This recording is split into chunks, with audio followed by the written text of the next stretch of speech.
et loko bomoni na Lubumbashi wana na moni criminel wana ya ambassadeur wana oyebi ba bengane na Afrique du Sud ya kuboma bato kuna ko monter ba kuboma ba opposant Kagame kuna criminel na ye wana en train de couper les ribans parce que bazan ko beta maboko lera ko Rwanda ezako ko kita na Lubumbashi ezako loba nini ezako loba ke non sikoyo to konzimbo ko Chilombo nous a facilité la tâche Chilombo là où il est tout content.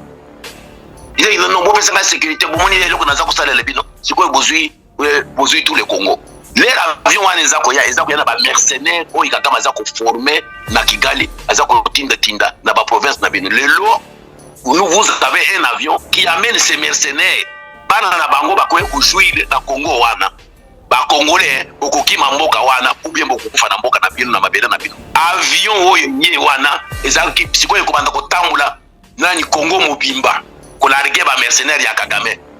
Qui est ce Congolais qui va à Kigali? Combien de Congolais vont aller à Kigali? Ils allaient contre le Congo, ils allaient balkanisation il y a Congo, ils allaient imposition, ils allaient occupation où il va ça qu'on s'en a mis sur Nabiso. Chilombo il faut le chasser de là où il est avec ma copain là dans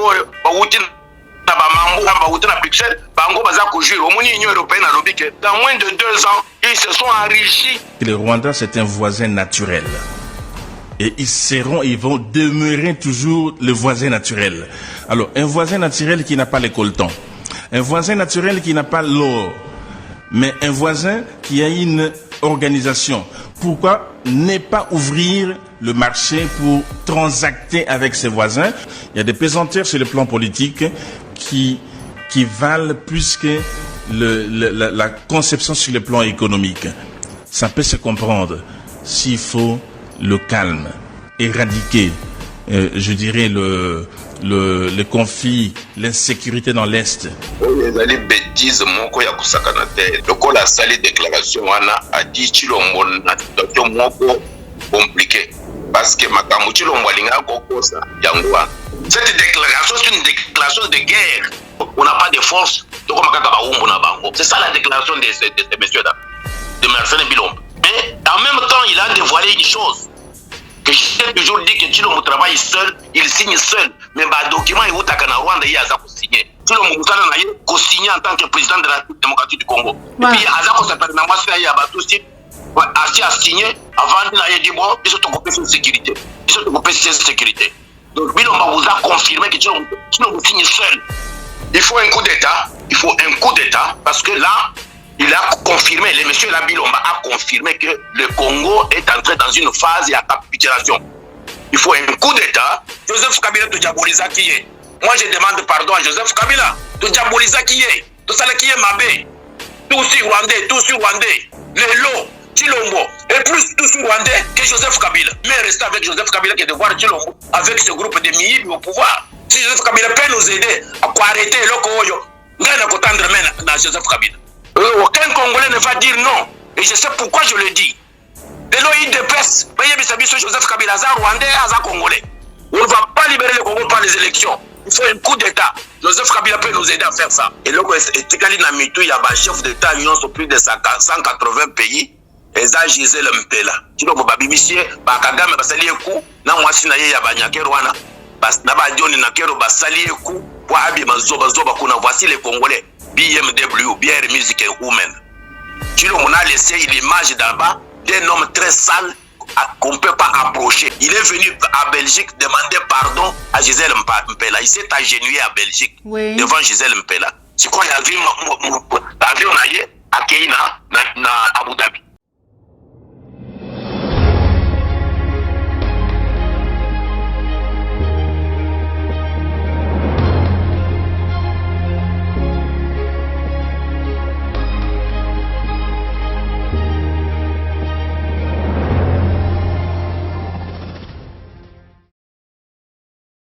Mbote Nabino, fidèle internaute de 3W Télévision, vous allez belé, vous jouez Bakou, Yakoula Maman Joël comme Mukolo Mwalelo, la numéro ya Sika, émission Vérité de tout côté, au Toyambi pour Nabino, Professeur Julien Siakoudia, Azali Bongo le patriarche, le grand patriarche, bien sûr, général de Gaulle, Nangambu à Londres, pour tous avoir ma réaction na Lombango en rapport na matali actualité à Mbouka Bisso, les lots na Assemblée nationale, député bako siéger Bongo pour nako Lukako proroger état de siège, na ebite wana ezali tokoma peut-être na 9e prorogation état de siège, ce qui est l'équipe, tokolobela na kati émission na Bisso déclaration et à conseiller Bulunda oya lobi biso nyonso toye oya selaki koloba na kati émission na ndeko Christian Lusakwena biso nyonso toyebi yango kotalisa biso lolenge nini mpona kimia Rwanda kokai kozwa nyonso oya zui mais malheureusement kimia yango tozwi yango pe kaka te tokolobela yango na kati émission na biso mokolo mwa lelo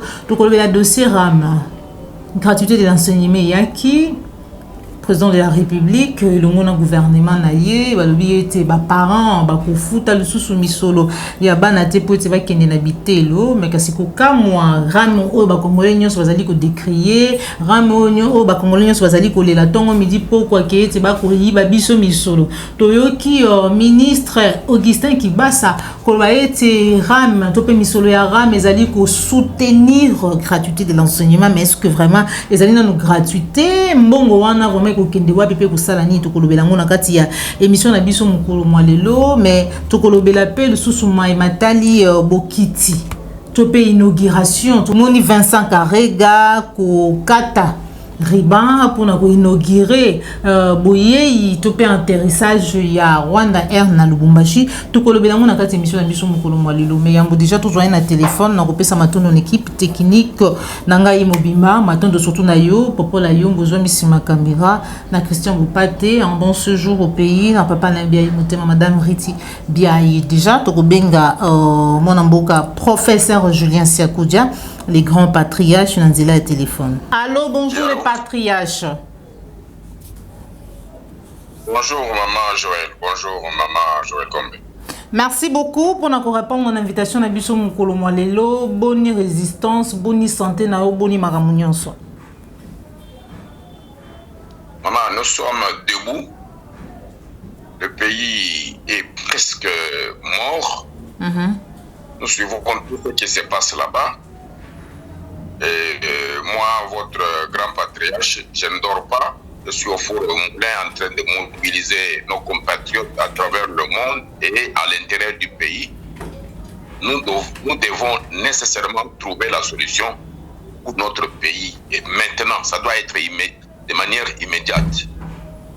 Nous n'avons pas à attendre demain, nous devons le faire maintenant. Nous tous, Congolais, tous ensemble. J'en profite pour saluer tous nos compatriotes partout où vous êtes. Vous saluez vous-même pour le travail, un grand travail que vous abattez sur le terrain. Saluez votre équipe, saluez tous nos compatriotes, tous nos patriotes et en même temps saluer tous les camarades combattants et résistants. Matondo Mingi, professeur Siakoudia, patriarche général de Gaulle, depuis Londres, tout sur la Mingi na lingala na banzi ete boanya na ebele et ko salaka ete moko kota kana français mais mingi to sur la mboka po ete bana mboka bala na biso malamu mingi. Dernièrement, le lenge zali bo mesanu na yo na mona continuer na document moko très important au comment ki le lenge bo mesana ko réveiller ba congolais ko lobela biso matali ce qui a été avoué par les conseillers Bilonda au cours d'une émission Nandeko Christian Lusakwena kotalisa biso lolengeni ni malgré biso ba congolais tozali ko kufa chaque jour Rwanda Burundi Uganda surtout Rwanda bazali ko boma biso mais kasi selon maloba na ye ke mabele na biso to pe ba minéraux na biso et pesami na Rwanda malgré bazali na bango ba producteur te mais to pesi bango minéraux na biso pona koluka kimia bien que kimia ngo ezali te. Rwanda ne produit pas de coltan. Pourquoi cet accord? Pour faire comme ce que demandait le président français Sarkozy quand il s'est adressé devant le Parlement réuni en congrès, partager les richesses du Congo? Je vais être honnête avec vous. Je vais vraiment être honnête avec vous. Je n'étais pas associé au projet Rwanda. Je n'aurais pas grand-chose à dire. Mais par contre, ça ne me gêne pas parce que le Rwanda, c'est un voisin naturel. Et ils vont demeurer toujours le voisin naturel. Alors, un voisin naturel qui n'a pas les coltons, un voisin naturel qui n'a pas l'or, mais un voisin qui a une organisation. Pourquoi ne pas ouvrir le marché pour transacter avec ses voisins, parce que beaucoup de nos compatriotes transactent avec le Rwanda, qui est le pays voisin. Pourquoi ne pas plutôt organiser ces exploitations chez nous? La guerre qu'on nous a imposée depuis de nombreuses années serait la guerre de l'exploitation commune par certains pays des richesses du Congo. Ceux qui nous faisaient la guerre hier ont donc gagné aujourd'hui le droit d'exploiter comme nous les richesses congolaises. Je disais que, en toute honnêteté, je n'étais pas impliqué dans le projet, mais j'essaie de comprendre. Il y a des pesanteurs sur le plan politique qui valent plus que la conception sur le plan économique. Ça peut se comprendre s'il faut le calme, éradiquer, je dirais le conflit, l'insécurité dans l'Est, pour que le Rwanda étant proche de chez nous, plutôt que je suis en train de réfléchir à haute voix, d'exploiter certaines de nos ressources, mais ça ne dit pas qu'on les donne au Rwanda, c'est un partenariat. On aura peut-être à avoir un avantage comparatif, peut-être parce qu'il y a l'énergie facilement au Rwanda. Réaction à les compatriotes. Maman, il y a des bêtises, mon ya kusakana te na komeli bilomba lui-même, Marcelin. Et je comprends que Marcelin, d'ailleurs, j'en profite pour lui dire que le col a sali déclaration a dit Chilombo na situation moko compliquée. Parce que makambo Chilombo alinga kokosa yangoa. Iso ba Congolais, bana mboka ba combattant ba résistant. Ba tu as eu des personnes mama Kombe. Ozaki koyimba zongisa ye na Rwanda, zongisa ye na Rwanda. Joseph Kabila aza Rwandais. Data ya Chilombo a même déclaré que non, partout nous avons qu'un ebisi ngai na ba Congolais. Dans la campagne en 2011, nous avons dit na Rwanda. Papa ya Chilombo lobi ukende bo memela ngai bokangela ngai Rwanda wana koya na ye awo libote. Et puis beaucoup de récompenses na bino alimete ba chez Chako de Londres alimete Chilombo azamwana ya de konanga Etienne Tshisekedi. Ba tu as eu des personnes wana lelo baza kotala biso comme ba bololé na bango ba marche bien na bango que biso na bango tozalaki ensemble contre un Rwandais à la tête ya mboka na biso. Lelo Joseph Kabila aza kotala biso na conscience ya Joseph Kabila quand il nous regarde il dit que ba Congolais est-ce baza sérieux ngai Joseph Kabila avait un plan d'action.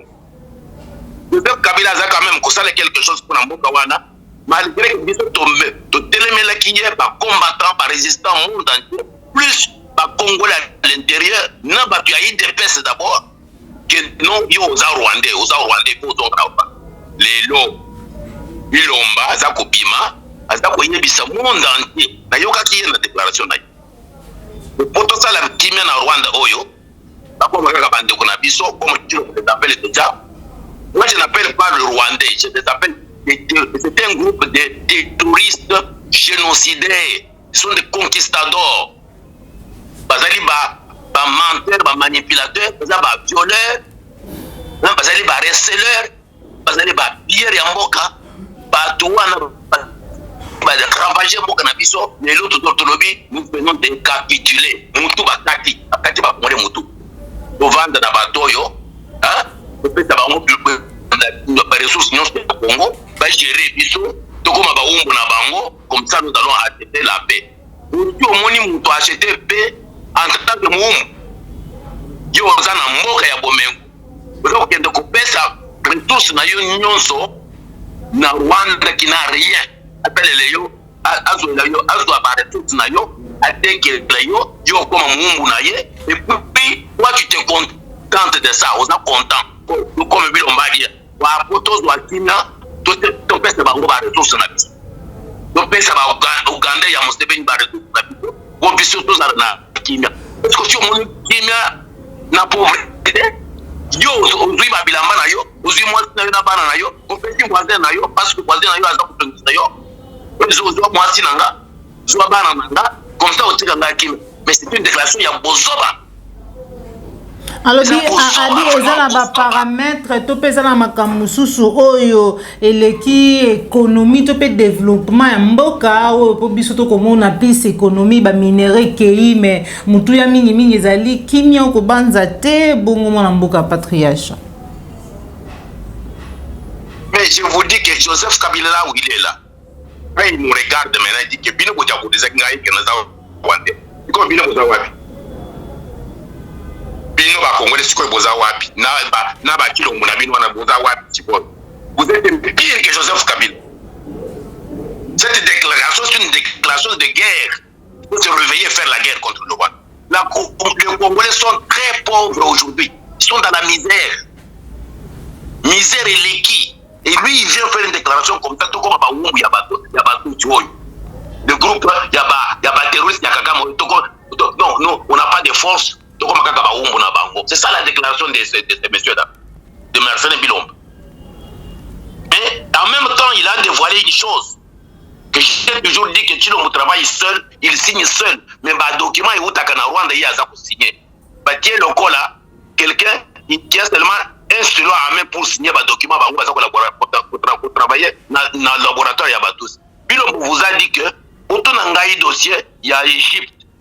Oui, il y a 200 millions, 300 millions. Pour que vous commandiez, pour que vous commandiez. Mais pour tout un dossier, il y a Rwanda, il n'y a même pas de quoi il s'agit. Il s'appelle concept principal du chef de l'État en matière d'économie et de finances. Il n'a pas été azalaki te tangu ba accord et salamaki. Mais si l'on va signer hier moko, mais besoin si l'on va na auti na ngandantaba na Belgique, auti na Matonge Bruxelles, auti na Mambo na Bruxelles. Si l'on va na totika yesu ko yaba na est ya Congo ou bien na Kigali, a signé un document, a signé na Kampala, a signé un document hier moko, il n'y a pas de parlement, il n'y a pas de Sénat. Il n'y a pas de conseiller. Na Kigali et na Kisa, na Kampala, a signé directement. Et dans la boue, il y a un petit Rahima Tutsi. Il y a dominer le Congo dans l'Afrique centrale. Si le Moussala n'a signé en tant que président de la République démocratique du Congo. Et puis, Azako s'appelle Namwasi Yabatousi, a signé avant de dire bon, ils sont occupés de sécurité. Ils sont occupés de sécurité. Donc, Bilomba vous a confirmé que tu n'as signé seul. Mboso na parlement na ye. Est-ce que bayeba ki yango akoyebi se yope la même réponse ils sont toyebi yango te. Okutuna wo bazako bimbe ba sénateur ils sont toyebi yango te. Alors finalement qui dirige le Congo? Nyakero na Chilombo. OK? Voilà. Nyakero na Chilombo. Merci beaucoup les patriarches mais c'est ngai na ba congolais basala nini pour être tout bima vraiment la situation pesa to koti pesa na muzindo makasi patriarche Julien Siakoudia. Il faut un coup d'État. Il faut un coup d'État parce que là, il a confirmé, le monsieur Labilomba a confirmé que le Congo est entré dans une phase de capitulation. Il faut un coup d'État. Tous les Congolais qui m'écoutent, les militaires congolais, les patriotes congolais, il est temps maintenant que tout ça, le coup d'État, je dis bien, coup d'État ou un soulèvement populaire. Il n'y a que deux choses. Il faut arrêter tout le monde par un coup d'État parce que le Congo n'existe plus. Un coup de battoir est sorti. Il n'y a pas que la déclaration de l'autre. Après lui, Kounda Batoire aussi est sorti. Et Kounda Batoire, c'est un tout sur Rwandais qu'on a fait militaire chez nous pour nous piller, nous violer et créer des rébellions chez nous avec les Rouberois. Kounda Batoire dit ceci. Il dit que vous me dites que nous détruisons, vous nous reprochez, nous les tous, que nous sommes en train de détruire Congo. Puisque tout ça pour détruire Congo, Congo n'existe même plus comme pays. Là-bas, il n'y a pas de justice. Il n'y a pas d'infrastructure, il n'y a pas de police, il n'y a pas d'armée, il n'y a rien là-bas, il n'y a pas de politiciens valables, il n'y a rien au Congo. Alors vous nous dites que ils sont pas tous là pour détruire le Congo, mais il faut détruire ce qui existe. Là-bas, rien n'existe. Et là, il paraphrase Kagame. Kagame avait déjà dit la même chose avant. Au Congo, il n'y a rien là-bas. C'est nous d'ailleurs qui pouvons les aider à construire cette histoire qui n'existe pas. Mais donc nous sommes en train de signer nous-mêmes la mort de notre pays. Mais patriarche mboka eza vraiment ya kokufa eza na libulu eza na muzindo makasi okobanza te ke coup d'état lolengo okolobo pesi des propositions soulèvement populaire tout coup d'état mais okomona te ke coup d'état eza lisusu il faut un coup d'état rapidement, nous n'avons pas le temps à perdre. Il faut un coup d'état comme au Mali, comme en Guinée, il faut un coup d'état militaire. Comme ça, tout ça, la bitumba, na ba Rwandais, na ba Ougandais, to recruter bana na biso, to put les vrais Congolais, to te bango na armée, to te bango partout. Tala nyakero, il recrute bana ba tous, azakuti na bango na ba bourse, azaku kende kotanga, bana ba Congolais bazaku couper. Alors finalement, nous les Congolais, nous allons devenir quoi? Okolobela patriarche, okolobela coup d'état militaire alors que l'armée allait infiltrer. Bah yo koloba peut-être aux propositions to pe likanisi na yo za coup d'état wana, mais par contre biso nyonso to biete armée na biso eza na infiltration makasi okobanza te kaka ba o bazali ko infiltrer biso. Maman, il y a deux choses pour le moment. Vous me demandez médicaments nini Congo ya kobikisa Congo. Bana ya Congo basala musala ya soda. Ata likili moko akopeta masasi kuna. Ba Congolais so bakotelema, bana bakosala ba cocktail molotov, essence ezali, basali ba cocktail molotov, ba population babimi na ba milangi ya cocktail molotov, entre temps babete bazako beta masasi, Congo ebiki monde entier parlera du Congo en bien. Ndenge tozali wana, komi ba wumbu ya Kagame na Museveni. Alors lobi na monaki ambassadeur na ye akye ko inaugurer atterrissage ya avion na ye Air Rwanda na Lubumbashi. Voilà tout comme wana. Nani akokota na Air Rwanda wana? Ifo naza ko sena avion wana. Professeur Julien, tout comme wana komona inauguration Rwanda Air ebandaki kosuka nango awa na Kinshasa, mais lelo Rwanda Air ekomi kokita na ba province misusu lolenge po lobi ete inauguration na yango to pe ya bokiti nango na Lubumbashi mai nyonso oyo ekokomela biso lelo patriarche message na yo na ba congolais nyonso parce que à la lire où vont les choses to ko risquer vraiment makasi koleka.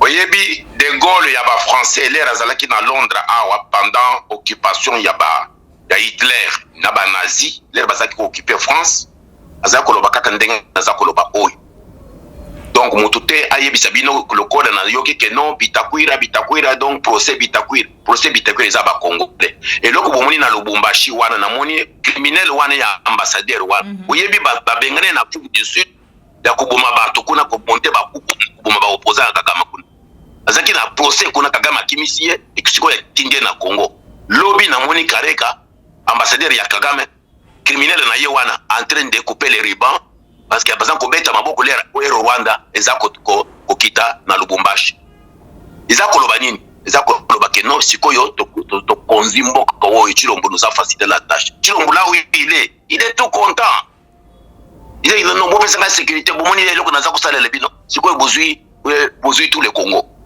les avions wana ezako ya na ba mercenaires o ikagama za ko former na Kigali azako tinda na ba province na bino lelo vous avez un avion qui amène ces mercenaires. Donc, bango baza kosala à court terme et à long terme. Bana na bango bakoye kujouir na Congo wana. Ba Congolais bokoki mboka wana ou bien bokufa na mboka na bino na mabele na bino. Bino nyoso bokozala ba pauvre. Avion oyo nye wana ezaki sikoyo ko banda ko tambula nani Congo mobimba. Ko larguer ba mercenaires ya Kagame. Qui est ce Congolais qui va à Kigali? Combien de Congolais vont aller à Kigali? Mais moi je demande aux Congolais que bo mata na avion wana te bango babanda kaka koya bo landa ka mouvement na bango lero baza kokotisa bango bo landa ka mouvement na bango boye ba place boza ko vanda bino moko koyeba ndenge ni bokosila na bango donc avion wana soki bozali yo oza pembeni avion wana tiango moto il faut brûler ça ezali contre le Congo ezali balkanisation ya Congo ezali imposition ezali occupation oyo baza ko sala na miso na biso. Merci beaucoup les patriarches. Malobombo kayo na yoki ozali koloba. Tous les Congo, il faut qu'on telle avant que ça, il faut qu'on botte la yango, qu'on tourne yango contre eux. Si on ne fait pas ça maintenant, nous allons pleurer. Et moi, je parle ouvertement comme ça, avec toutes les conséquences. Je parle comme ça pour vous dire la vérité. Moutoumou comme société, à part le grand patriarche Nabino de Gaulle, vous dit que mettez-vous debout maintenant, tout de suite en abattoir. Chilombo, il faut le chasser de là où il est. Avec ma copain, à Bruxelles, l'Union européenne a lobby que dans moins de 2 ans, ils se sont enrichis sérieusement. La présidence. Tous les jours, dépendant budgétaire. Bruxelles, Paris, Londres. Par château. À moins de 2 ans. Tu vois, beaucoup bloqué. L'Union européenne va prendre maintenant des sanctions contre eux. À moins de 2 ans, bon, on soit ébimi. Joseph Kabila baza kotonga na Congo. Bango baza kozwa mbongo ezako kima chaque jour ici, mbongo ezako bima ekei na Dubaï, ekei na Paris, ekei na Bruxelles, ekei na Londres pour soma ba château. Et bien vous les appelez les conseillers de Chilombo. Et en même temps ils vous disent que biso toyeba kate biloko nini Chilombo asinyaka. Ba yebite. Kasi musala nini basalaka. Basalaka nini? On les paye 50 000, 60 000 par mois. Basalaka musala nini? La même chose pour Moni Mboso. A comme plus IDPS que IDPS. Chilombo, Fati Béton. Bangonyo so ba miyibi. Donc Congolais, il faut botter les mains. Donc chasser, boyebi banda ya ba nyonso wana, il faut botter bango moto. Sinon, toko souffrir, toko perdre mboka. Yo oza soldat, yo oza policier, boyebi musala ya kutira arme, tango yangoy. Il faut que mboka wana ekoma invivable pour na bango. Baninga na bango, na bako na bango. Mboka ekoma invivable pour na bango. Merci beaucoup le patriarche. C'est dans leur intérêt aussi, intérêt ya bana na bango. Bana na biso ko bakozanga mboka. Pour finir, dossier RAM, lobby ministre Augustin Kibasa, Azala Kibongo, l'Assemblée nationale, en tout cas, après entretien, topé après Maïnion Soro et Lobamaki, il s'est dit, de éviter na courage, ni choqué d'être engueulé par des députés, mais à Koka Mouezali, que les Congolais va découvrir, malgré le président de la République, à tout à tolo, il dépêche, à tout à tolo, lobby gratuité de l'enseignement. Mais Augustin Kibasa lobby ram oyo bazali ko yiba ba congolais mbongo bazali ko zwa ezali bongo ko soutenir gratuité de l'enseignement. Mais est-ce que gratuité ngo ezana nuka gratuité parce que ba parents bazali ko futa yango na nzela ya misolo oyo to bengi ram réaction na yo patriarche. Oui maman makamunyo sia baram wana eza makabon. C'est ce que vous devez, il faut pas retenir. Parce que les Congolais, pour combien il y a Bazoba, il y a Bololé, comme mon frère Payou le dit bien. Bololé. Ata Bololé, il y a Ndengeni. Au moins, en Afrique Nord, on a quand il passe qui est mati un centime moko, ça les révolutions. Qui ont son anzela, les centimes, même les centimes mati. Ma païmatique, les bateaux, moi j'ai travaillé avec son père, qui basta Maliba, Frédéric. J'ai travaillé avec son père et les 13 parlementaires. Quand son père était comme président, il y a Union Sacrée. Dans ça, il ça na tatanaye. Dans ça, il y a tout ça, papa Kanana et les autres. Mais moi, na azaki kotanga na verse a. Nga il est razako sala matanga papa Kanana a à Liège, moi na wana na bana Tshisekedi na sana bango matanga kuna na bakangonde Gilbert na bakamba mais moi na wana lelo bagé ko yo bango le woyo comme ça nous akutala bango na misto zako quelque chose que muyibi le gouvernement de 4 milliards 10 milliards 5 milliards il faut ba congolais ba retenir que ba kopesa une explication nyonso boyeba ke bato yo ba copain ya Chilombo bango nyonso na presque bango nyonso à 99%. Point 99, bazaki ba chekola na ba mi na poto. Sikoyo, ba imaginer quelque chose comment voler parce que ba yiwana po ba yi bambangu, on ne sait jamais. To yi bambangu. Mwana ya Kibasa azana kati ya mafia ya muyibi ya ba Chilombo na groupe na ye. Alors il faut que le peuple a se révolter to bwaka bato wana libanda. À quoi expliquer n'importe quoi. Ce sont des escrocs. Yebi bango, vous savez la bango yangoan. L'air bazouak pouvoir à Ebisa Kabino que on a donné le pouvoir bago et bakotobo la banque centrale. Ce qu'on y a batoboli banque centrale, bah yop babio babani kotobo la ti et pas y a pauvre, et pas congolais. Bah lingi ba congolais basa la banani. Hein? Donc bah rama nyonso wano donc ça la école gratuite. Budget na bango ya l'état ezalaka nini? Yeri na ba universitaire et enseignement ezalaka combien? Budget na bango ya santé ezalaka combien ya l'état par année? Ou ya cash comme ça, ou baza nango. Le gouvernement du Nigeria a 500 milliards. Le gouvernement ya Luanda wana, ils ont plus de 50 milliards par année et en cash. Ya bango ezalaka combien? Ou yo gadget ou ba pesi enseignement, ezali combien? Et c'est dans le budget de l'état, maman. Mais budget na bango ezali wapi? C'est le peuple ou yo basi bato peuple mpe akomi bolole aza kolanda tout ce qu'on lui dit baza kolanda bato wana baza bamiyibi baza bashekular toyebi bango awa na poto na badenise nyakero tous shekular. Vous n'entendez pas de vérité commence à sortir que basali badile na bango na bandile même en famille que Chilombo abala mwana mwasi oyo bakende kozwa pouvoir na mwasi azali awa en dernier minute baye kobimeleye ke non zwa mwana mwasi oyo zongele ye comme ça bokende kozwa pouvoir. Deux pouvoirs boza nango ya muyibi wana ya lukuta ya mwasi tusi azako yebise bino ke na komi congolaise quand bango nyoso bazaka bato ya miyibi bato ya lukuta ilobi bazako yiba zongise na Rwanda lelo personne ne parle encore de zongise na Rwanda. Joseph Kabila to diabolisaki ye. Moi je demande pardon à Joseph Kabila. Oh, j'aurais aimé rester avec Joseph Kabila que de voir Chilombo avec ce groupe de miyibi au pouvoir. Ah bon? Vous avez maman? Nous avons pardon à Joseph Kabila officiellement. De diaboliser qui est, de saler qui est Mabé. Tout sur Rwandais, les lots, Chilombo, et plus tout sur Rwandais que Joseph Kabila. Bilo Kazako signé, Joseph Kabila ne signait pas. Et le Rwandais était là, il ne venait pas au Congo. Et vous n'avez pas fait de crimes au Congo. Chilombo signe, Joseph Kabila n'a jamais signé ça. Donc, moi je demande pardon à la personne de Joseph Kabila. Ok? Si Joseph Kabila peut nous aider à arrêter l'Okoyo, nous allons attendre maintenant Joseph Kabila. Eh. Ok? Ah bon? Maintenant, vous avez compris ma colère. Parce que Zongi, ça va y aller, Zongi, c'est en Rwanda. Vous avez compris Joseph Kabila. Oui, les combattants, les résistants, le monde entier. Les autres, on a mis sur un abysse comme ça. Moi, je demande pardon à ces messieurs-là. Parce que lui, au moins, il avait un système. Mais maintenant, moi, si je dois composer, je composerai avec Joseph Kabila. En tout cas, parce qu'il a été humilié par les Congolais.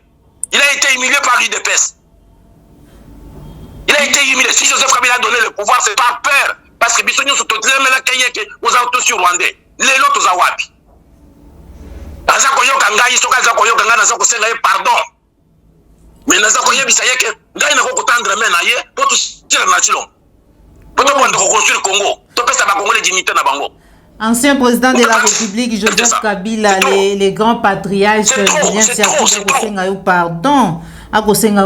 Mais kasi en rapport na je ne demande pas de pardon. Aucun Congolais ne va dire non. Et je sais pourquoi je le dis. De l'OI de presse, Joseph Kabila, Aza Rwandais, Aza Congolais. Voyez Bissangaï Lelo. Naza Kosengaï, pardon. Azonga a fait sa mission Chilombo. Parce que c'est lui qui a créé Chilombo par peur. Parce que Bissonio sont tous allés balumbe. Mais les lots tous awapi. Tous awapi les lots. Ok? Bon, on y va marcher, na bino na yebise bino ba marche ko ça rien. Ba tu ya marche ba bengi se bango par bango bila basakani na bango. Oh, marche zali sous-sauté, oh tokende boy. Mais c'est fini, vous avez montré votre faiblesse. On ne va jamais libérer le Congo par des marches. On ne va pas libérer le Congo par les élections. Il faut un coup d'État. Joseph Kabila peut nous aider à faire ça. Merci beaucoup les grands patriarches, surtout comme une émission Nabiso, l'élo l'Assemblée nationale plénière Ezali pour proroger le sous-état des sièges. Président de la République a le qui a la tribune des Nations Unies, a qui était état des sièges aussi là Kino Mukolo oh ba massacre na ba tuerie aussi dans la partie est de la République démocratique du Congo et qu'on continue chaque jour biso na ba image na ba téléphone na biso ko talis ko la kisa ndenge ni ba ko pasola mabumuya bande ko na biso ya basi ba mama ba leki pe ba yaya mwana mboka patriarche komona ke lelo plénière ezengele sala ba pona ko proroger lisusu na banza ete oyo kozala 9e état d'urgence réaction na yo tokende ti wapi. Mais vous avez compris pourquoi je demande pardon Joseph Kabila. Nations Unies aux a référé wana Joël Kombe, maman Joël. Oui. Et loko moko ezalaki kuna te, et loko etikali na mitu ya ba chef d'état nyonso plus de 180 pays, eza Gisèle Mpela. Oh, yango nezaki kuna. Tilo mabimi kuna lokola vrai zoba kuna na États-Unis. Tilo babimisie ba Kagame basali eku na mwasi na ye ya banyakero wana. Bas na ba Dioni na kero basali eku pour abi mazoba zoba kuna. Voici les Congolais, BMW, Bière Musique et Women. Tilo mona laissé l'image d'abord d'un homme très sale qu'on ne peut pas approcher. C'est pourquoi même Biden a refusé pour recevoir hier en tant que président de l'Union africaine. C'est la première dans l'histoire de l'Afrique avec les États-Unis. Donc, non. C'est à cette occasion-là, immédiatement après, en tant que président de l'Union africaine, on devait le recevoir à Washington. Il a reçu d'autres présidents africains, mais Chilombo, avec sa saleté, il y a Gisèle Mpela, il n'a pas été reçu. Il est venu à Belgique demander pardon à Gisèle Mpela. Il s'est agenouillé à Belgique devant Gisèle Mpela. C'est quoi l'avion à Keïna, à Abu Dhabi. Pendant ce temps, on vous dit, oh, état de siège, tout ça qu'on prolongeait Yango. Tout ça qui n'a Joseph Kabila. Massacre, tout ça qu'on a les lots, c'est quoi? Non, massacre, oh, il y a Kosala, oh, il y a un dingue, depuis état de siège. Est-ce que ça a un moko? Chilombo, avec Kagame, ils sont en train d'intimider et d'humilier le Congo pour passer la balkanisation à Bango. Pourquoi il a nommé que des gouverneurs Oyo Baza Batu ya RCD, na Batu ya Museveni, Bakeikuna, na Est Kuna, Bayebi Biloko Baza Kusana. Qui a décidé de l'état de siège? Est-ce que c'était le Parlement? On va demander au Parlement de prolonger. Na Eloko Wan. Mais l'air Tilo m'a décidé qu'il y a Mokuna Bakagame de Museveni. Est-ce que tu n'as pas Parlement? Est-ce que le Parlement qui a décidé de cette affaire d'état de siège? Nani? Bango? Aussi pour mon avis, Parlement va vendre que tout ça qu'on décidé d'état de siège? Mais comment? Ils ont décidé le côté, comment tu vas aller prolonger ça? C'était une prolongation de fait. Bateau, ils ont décidé que les bateaux, ils vont prolonger le côté Bango. Bango, il y a un objectif na Bango. Il n'y a pas de Parlement. Il n'y a pas de Parlement au Congo. Ce sont des aventuriers. Il n'y a pas de Parlement. Ce sont des institutions fictives. Basali Yango, pour nous montrer que oui, il y a une démocratie. Ici au Congo, on a le Parlement, on a le gouvernement, on a la présidence, on a la justice. Tout est faux. Tout est faux et archi faux. Il n'y a rien là-bas. Il n'y a rien là-bas. Il n'y a rien là-bas. Donc nous, on décide, c'est tout. Mais il y a prolonger quelque chose que tu n'as pas décidé au départ. Quand tu ne connais même pas les tenants et les aboutissants, on nous a parlé. C'est une caisse de résonance, maman. Les parlementaires. Et ça, il y a qu'à faire passer, mais l'autre, assez à décider. Et ça, le Mobutu, qui parlait, il dit que les paroles du président, ça fait partie de la Constitution. C'est ça que nous sommes en train de vivre. Il n'y a pas de respect des lois, il n'y a pas de Constitution, il n'y a rien. La marche, là, je vous donne un exemple, c'est constitutionnel.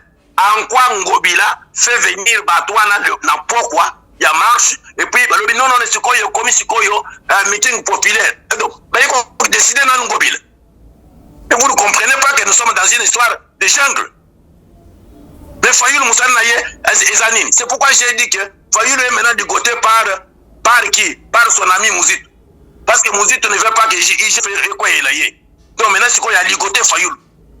Parce que ceux qui ont proposé Bangoana, alors il chef et quoi est là et nani Mouzit. Mouzit tout c'est un milliard avant de le coup d'un pauvre. C'est quoi il est Fayoulou et puis il amène Fayoulou où? Il amène où? Avec ça. Professeur Julien, allez faire un meeting là-bas, allez faire quoi? Ne marchez pas ici. Est-ce que c'est comme ça qu'on fait une démonstration d'une opposition? Quand Tshisekedi faisait des demandes là-bas, il allait négocier à l'hôtel de ville. Ça c'est Mouzito qui a peur de l'IGF, qui a peur qu'il bouffe l'argent, il y a parlement, mais il ne siège pas. maintenant à ligoter Fayoulou par là par ricochet à ligoter Sikoyo par congolais au fond la mise voilà lobby vendredi parlement au ram au tomboke la yango vendredi na mutu ya mboka oyeba Chilombo était héros il est entouré des escrocs balinga na ba escrocs.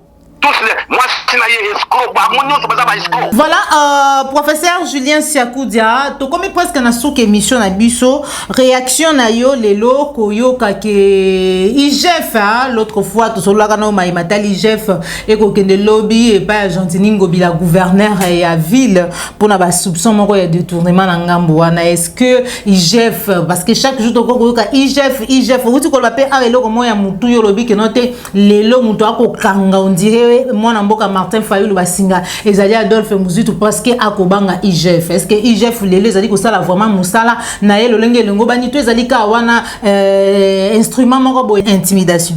Je ne crois pas qu'il y a l'intimidation. Quand IGF a été instauré, mais nous avons profité qu'on pèse beaucoup de Sabayango, je ne me souviens pas encore de son nom. Donc, ce jeune homme-là, il a un courage exceptionnel.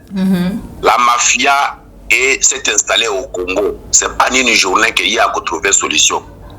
À Kobanda Moussala, ce qu'il y a dit qu'il va continuer, mais à cela, nous là parce qu'on ne peut pas construire un pays dans la corruption. Dans la musique, on a vendu la binokuna, mais ça nous a parlement.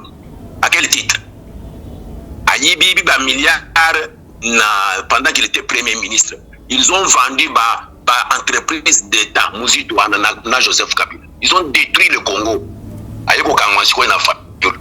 Sikoyo to ça la marche ya zako ken comme batindi bato to kendo kutana na bangobi. Tout ça to yebi ba manœuvre nyonso wana. OK? Mais azana ba dossier ayeko bumba na sima ya Fayoulou et ils sont nombreux comme ça. Le Congo a été détruit par ses propres enfants. Chilombo ke côté ka Congo na nini na Rwanda. Chilombo pe azana ba dossier na ye. Postiko yo tokomi ba umbu ya ba Rwanda ndenge dossier na ye ya ko confirmer. To capituler sikoyo.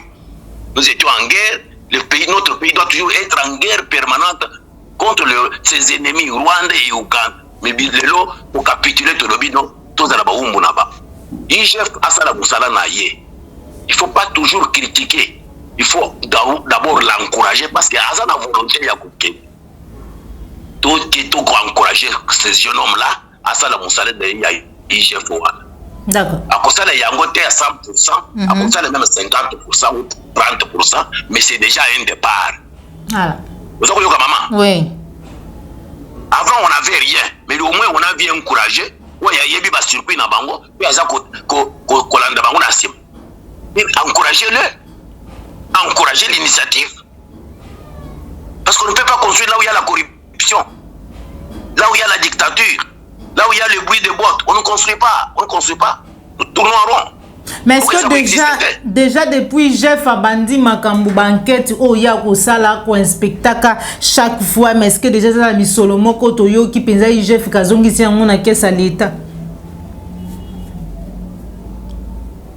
Oui, maman, na yebisio que Chilombo est un escroc, moi si na ye escroc, baninga na ye obayana na bango na Belgique ba escroc. Donc bango ba yebisi qui sont en train de faire. Mais c'est au Congolais battre les mena IGF wana ba lobi que non. Et bien battre les mena oyo bazali na justice parce que IGF n'est pas la justice. Ce que IGF a la kisi musapi, a la kisi ke bato yo basali boy. C'est à la justice. Pourquoi il y a un procureur général? Pourquoi il y a dans les cours au cassation, au inspecteur de finances, au nini ba. Et ces gens-là sont liés avec la justice. Il faut que la justice soit la moussala na yango. Voilà. Si justice est la moussala, c'est que quelque part va ça bloquer quelque part. Mais mon Dieu, j'ai fait a commis transformer, a commis juge, a commis procureur, a commis cour et tribunaux. Bango, il faut passer la moussala na bango pour tout le monde que justice, il y a ma finance, les accords fonctionnent. Voilà. Merci beaucoup. Comme la caisse de l'État, bon, on a que nous kufuta, ba kelasi et que nous kutons banzela ekende kotonga ba hôpitaux ekende kotonga ba infrastructure na mboka mais pendant que bango za koyiba mbongo baza koyebisa bino ke bofuta baram kasi mbongo oyo bakongolais bazali plus riche que l'état congolais yo bayibi mbongo ba musique nyonso wana sont des milliardaires mais ce qu'on vend na bango baza ko jouer aux pauvres ok bayibi mbongo nyonso ya l'état eza na bakundi ba dollar ebele na mabele na place oyo bango moko bayebi il faut pas traquer bango ba bimisa mbongo wana. Merci beaucoup patriarche. Il faut que la justice fonctionne. Voilà. Vous comprenez maman? La justice doit faire son travail. Il faut que tel mais la bateau bazana kati ya justice. Ouais, étaler makambo ya finance. Ce qui IGF à la kisi musabi. Parce que la enquête, justice doit fonctionner. Et la première des choses, on doit récupérer l'argent, le mettre quelque part à la banque centrale pour étonga ba infrastructure ya mboka. Merci beaucoup le patriarche Julien Siakoudia. On a basé de combinaison. Merci beaucoup Maman Kombe. Merci beaucoup, que courage, que Nzambe abatte la Congo. Mais je vous ai dit, la meilleure des choses que vous devez retenir de cette émission, c'est quoi? Na sengi pardon, il y a Joseph Kabila. Merci beaucoup. Notre cahier mingi. Ok? Oui. Ok? Na sengi pardon. Ça dit beaucoup, hein? Si je dis que na sengi pardon, ça dit beaucoup. C'est une gifle contre l'UDPS. Merci. Ça m'a battu le Congo. Merci beaucoup. Merci. Merci beaucoup les patriarches Julien Siakoudia. Merci Namandego Nyonso Balandia, applique la télévision. Ce que nous devons retenir de cette émission, Ezali Bongo soit dans cette émission, Ezali Bongo pardon. Le professeur Julien Siakoudia, patriarche général de Gaulle depuis Londres, Assili Vomagosenga, pardon, ancien président de la République démocratique du Congo, Joseph Kabila, l'obito diabolisa est trop, et le monde a eu des pèses, mais aujourd'hui, est-ce que c'est que Félix Antoine Tshisekedi dit, Oyo, et Belé Tobengaka, Mwana Mboka, pour Tolingaka Bongo Mingi. Mwana mboka ye to pesa mwana mboka chance mwana mboka ye to zalaki na mupaya to tikela etan est-ce que oyo mwana mboka we singe to pesa chance ou to singe to tikela temps o singe to tikela temps zali ko sala yango mupaya asalaka yango oyo to yembela ki zongisa ye na Rwanda asala. Ça, ce sont des questions importantes chaque jour congolais a mis posaka à Kobituna. Ceux qui seulement motozali conscient et sengeli a mis poser la question ana kolandisa tokomona maizali kolika. Merci na papa la yombe. Aujourd'hui qui ma caméra, merci na Cordon Pima Fiku, merci na Joël Gonago, Jacques Makabou, merci na papa Laurent motema ya maman Animbo Ekila, merci na papa Laurent Bongonza. Pina maman ni Bongonza, merci na papa Alphonsala, merci na Félix Mbatika mama beaucoup banque, bozala kebele, ba ibozwa ki libaku ya ko ta maman Joël comme na banda kuna bino, ni tokuta ni bongo mbala sima, toute la famille Mbo, Jolie Mbo, Laurent Lorenzo, big up pour ton travail et puis on se retrouve pour un prochain numéro, toujours c'est la chaîne de vérité, ce que c'est là une émission. Oyo likez et partagez en gros sur les animaux de Bosso Landabicho, Kobo Sanati, ko s'abonner à la chaîne de vérité, la chaîne plus informe à temps réel. Au revoir.